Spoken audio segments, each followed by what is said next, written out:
Hi, I'm Gail Cease. Welcome to my channel. So I have to tell you right out of the gate, do not watch my intro video, and I'm going to tell you why.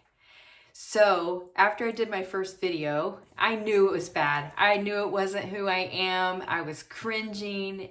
I don't know why it made me so nervous. I was far more uptight than I ever thought I would be because I have done at least enough videos to not be nervous. But I'm going to tell you the main reasons why. My husband's like, well, that was very presidential.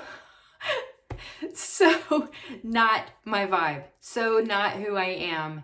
And so that's the first reason. It's not who I am. And if you met me in the grocery store, or you met me at work in the hallway, or we saw each other at the gas station, you would know really quickly that video was terrible. It was not, it's not my norm. It's not who I am. So that's the first reason is it's not who I am. And my husband said so. But I knew it was really not who I am when I talked to my friends who also have a YouTube channel called The Rational Ranchers. And these are really longtime friends. And they pretty much mirrored the same thing, like, Gail, this is not who you are.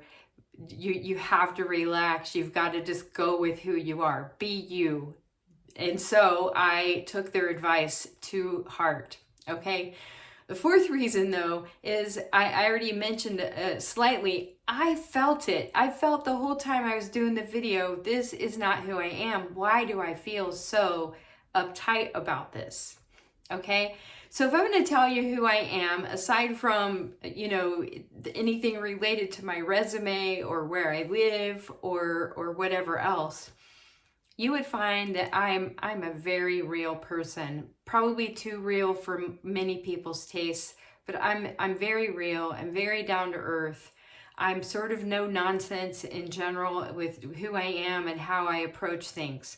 So that video didn't capture any of that. It didn't capture that I am much more healed than being that uptight about how I'm going to come across, and yet under pressure, we always revert back to old behavior or old pathways. I should have known that.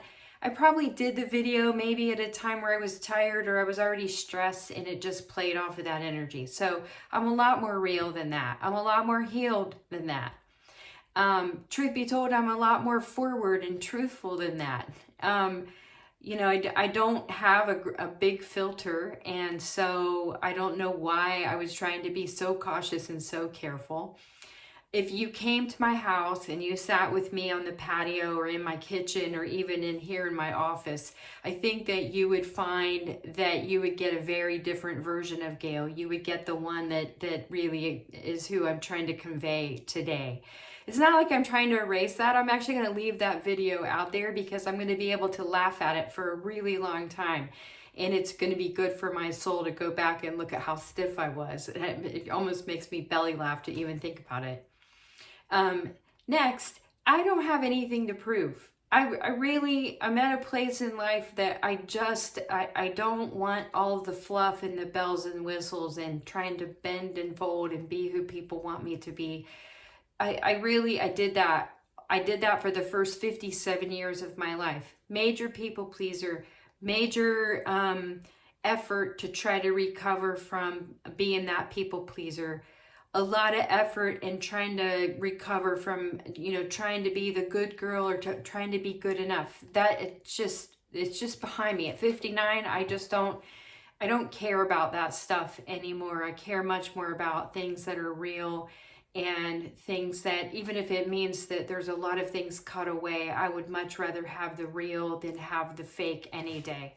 I don't need a bunch of attention in that way, and I probably wouldn't be doing this YouTube channel except that I really believe in, by faith, this is the direction the Lord wants me to go. I would much rather do Facebook Lives with bedhead and not have to think about, do I look at least somewhat presentable because this video is going to live out here a long time. I liked Facebook Live because I just let it expire at like 30 days and it was gone and I never had to think about it again.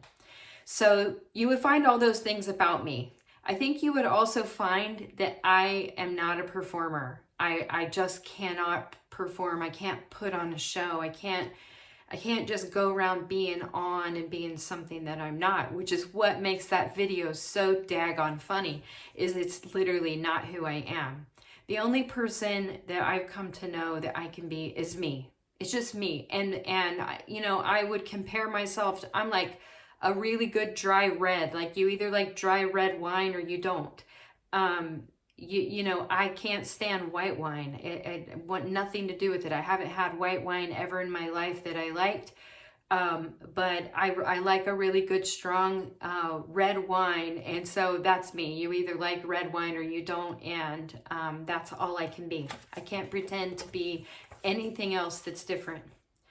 And so if I were going to redo that intro video and talk about who is Gail, I think that you would find out at heart, I'm David. You know, if you watch, I don't know if you've seen this series on Prime, House of David, but I will highly recommend. We're not all the way through it. I think we just finished season 1 and we're into season 2.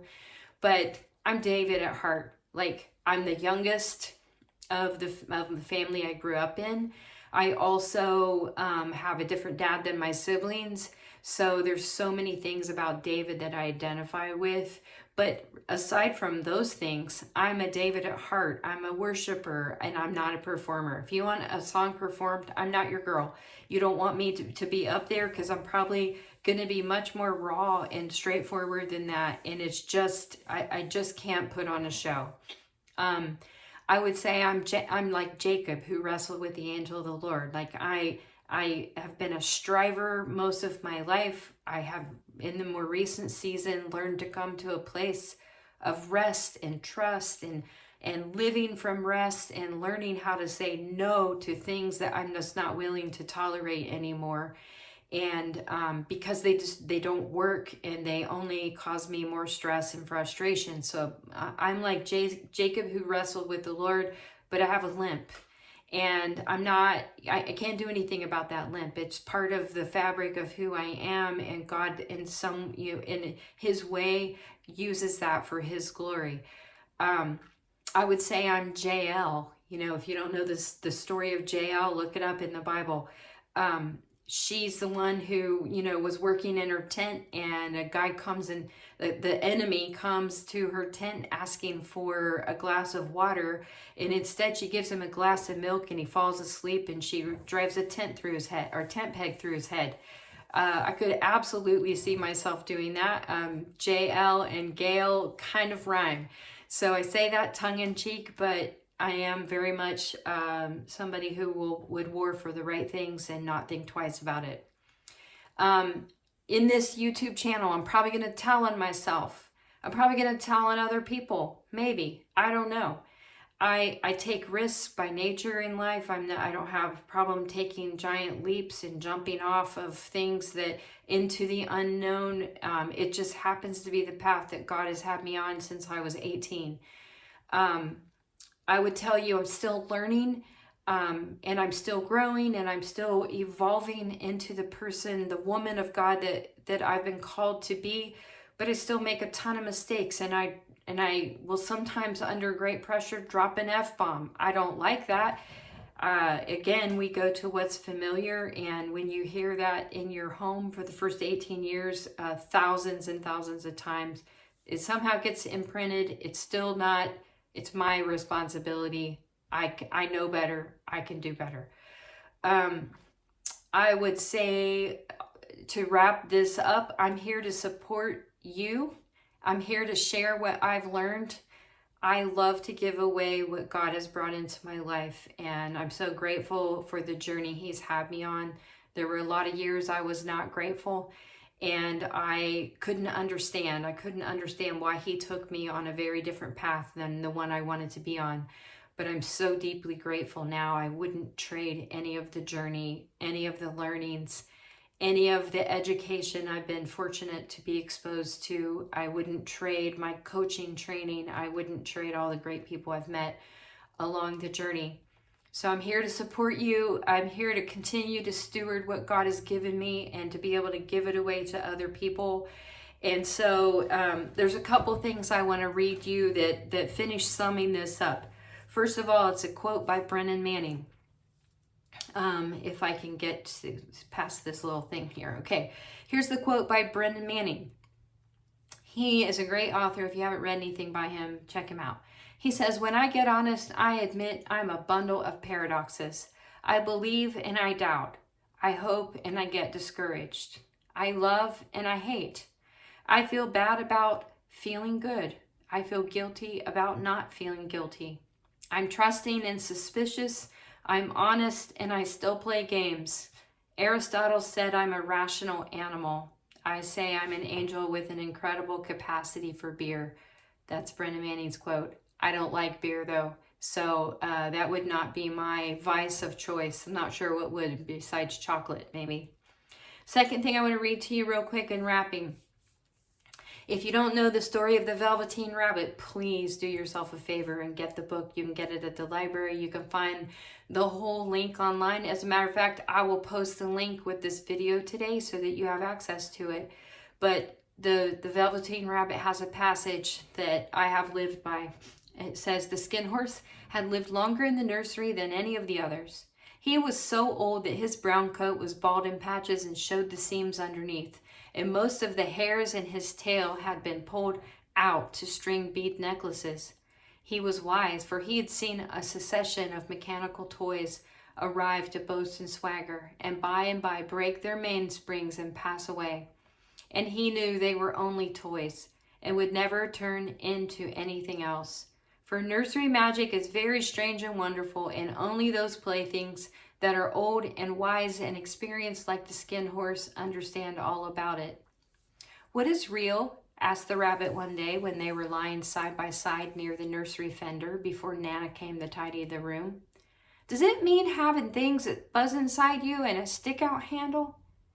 "Real isn't how you're made," said the Skin Horse. "It's a thing that happens to you when a child loves you for a long, long time. Not just to play with, but really loves you. Then you become real."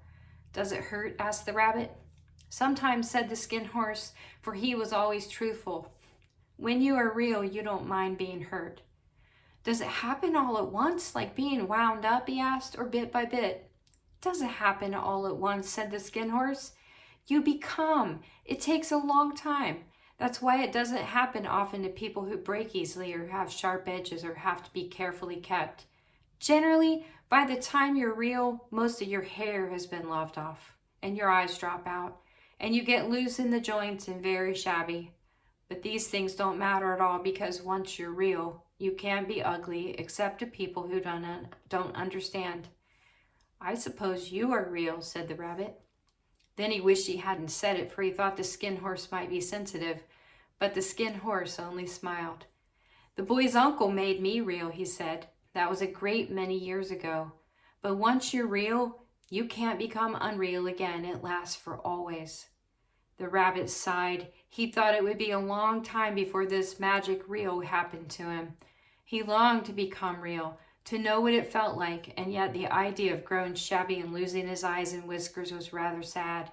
He wished that he could become it without these uncomfortable things happening to him.